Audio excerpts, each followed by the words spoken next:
सम्माननीय न्यायाधीश नथुराम गोडसे।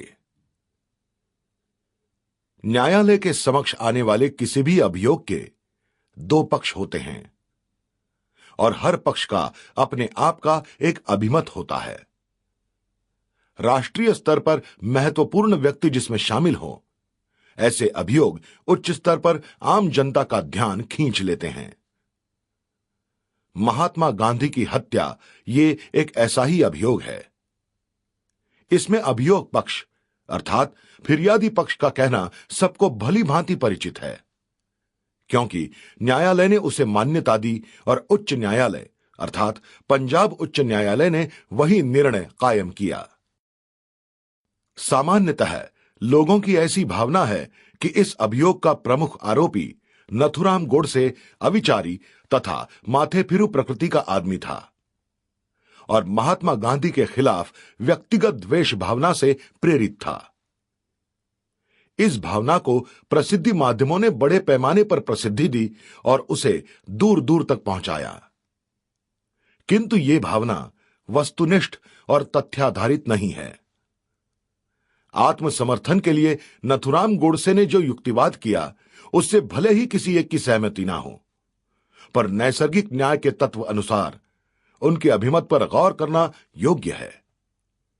लेकिन तत्कालीन भारत सरकार को उनका यह कहना जनता के सामने आना मंजूर नहीं था। इसी वजह से इस युक्तिवाद पर गैर कानूनी प्रतिबंध लगाया गया। अनेक वर्षों के अथक प्रयत्नों के पश्चात सर्वोच्च न्यायालय के आदेशानुसार यह अवैध प्रतिबंध खारिज कर दिया गया।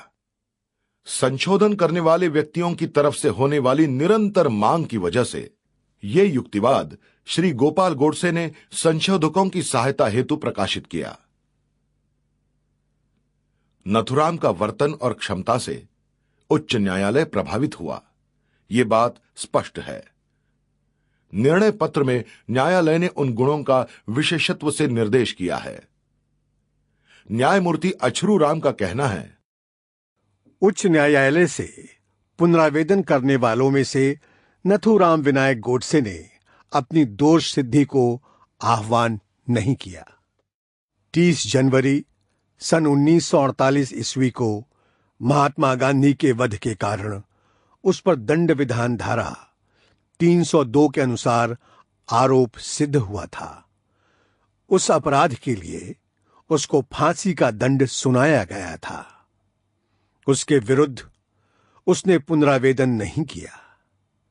उसने अपना पुनरावेदन और अपने तर्क दूसरे आरोप जो सिद्ध माने गए थे उनकी परिसीमा में ही सीमित रखे।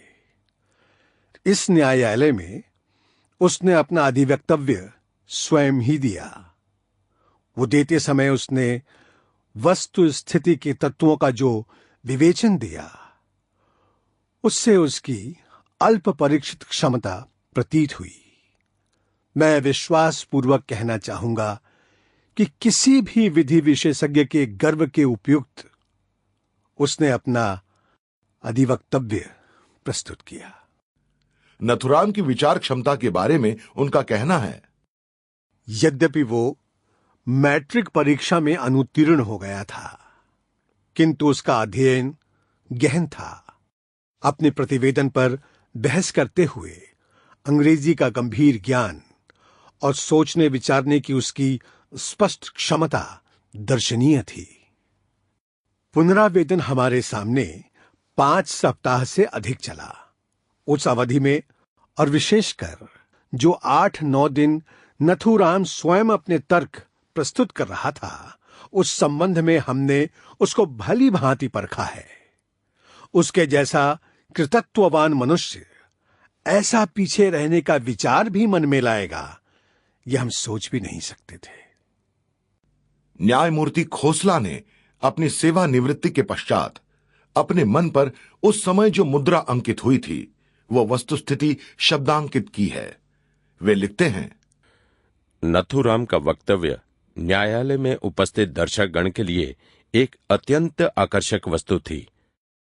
खचाखच भरा न्यायालय इतना भावाकुल हुआ था कि उनकी आहें और सिसकियां सुनने में आती थी। और उनके गीले गीले नेत्र और गिरने वाले आंसू दृष्टिगोचर होते थे। न्यायालय में उपस्थित उन प्रेक्षकों को यदि न्यायदान का कार्य सौंपा जाता तो मुझे तनिक भी संदेह नहीं है कि उन्होंने अधिक से अधिक संख्या में ये कहा होता कि नथुराम निर्दोष है।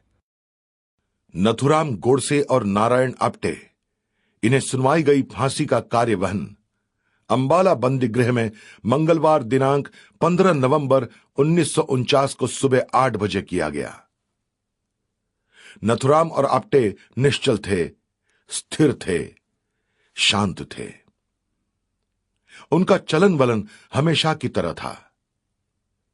यह स्थिरता कायम रखने के लिए वो कुछ विशेष प्रयास कर रहे हैं ऐसा दिखाई नहीं दे रहा था। उनकी मुद्राएं शांत थीं। वे बातें कर रहे थे, गपशप कर रहे थे और हंसी मजाक भी कर रहे थे। वे हम सह अपराधियों से बातें कर रहे थे, आपस में बातें कर रहे थे और बंदी गृह के कर्मचारियों के साथ तथा अधिकारियों से भी बातें कर रहे थे। जिला अधिकारी श्री नरोत्तम सहगल ने इन दोनों मुसाफिरों के पास अज्ञात स्थल जाने के लिए पारपत्र है या नहीं, और अगर है तो वो वैध है, इसकी जांच की। उन दोनों के जीवन के परे जाने की यात्रा का प्रारंभ हुआ। उन्होंने अपने हाथों में भगवद गीता, अखंड हिंदुस्तान का मानचित्र और भगवा ध्वज लिया था। कोठरी के पिछवाड़े में फांसी का प्लेटफॉर्म था। एक समय 3 व्यक्तियों को फांसी पर चढ़ाने की वहां व्यवस्था थी। जाड़ों के दिनों की नर्म धूप नाना आप्टे को बहुत सुहावनी लगी। काफी अंतराल के बाद उन्हें वो सुख महसूस हुआ था। पंडित, कितनी खिली हुई धूप है, उन्होंने कहा। नथुराम को वो कई बार पंडित पुकारते थे। तुम्हें ऐसी धूप का बहुत दिनों बाद अनुभव हो रहा है। शिमला में ये तो हमेशा होती है। मौसम बड़ा सुहाना है, स्वर्गीय। इस स्वर्गीय अवसर पर हमारी मातृभूमि ने की हुई प्रेम की बौछार है। नथुराम ने कहा।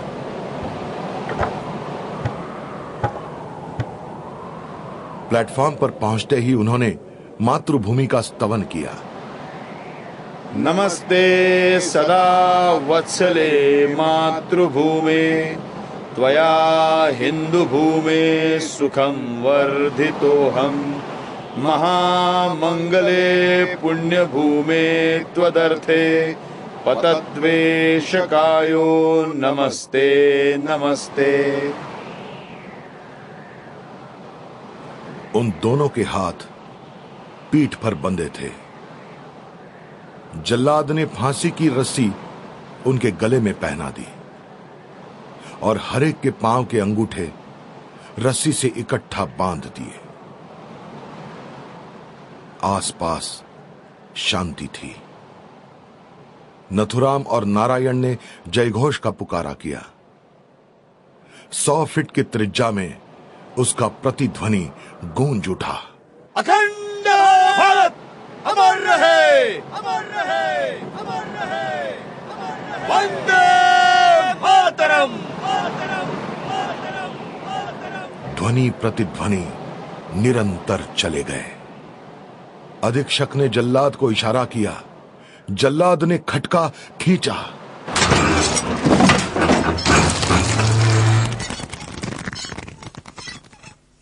प्लेटफॉर्म का सेतु टूट गया। गुरुत्वाकर्षण की वजह से भूमि की ओर खींचे गए उन दोनों को निसर्ग ने आलिंगन दिया और उनकी इस अज्ञात की सफल यात्रा के लिए उन्हें अपने अदृश्य रथ में विराजमान कर ले गया। यह सारी रक्त लांछित प्रक्रिया रस्सी के एक झटके से हो गई। मात्र खून की एक भी बूंद जाया न होते हुए।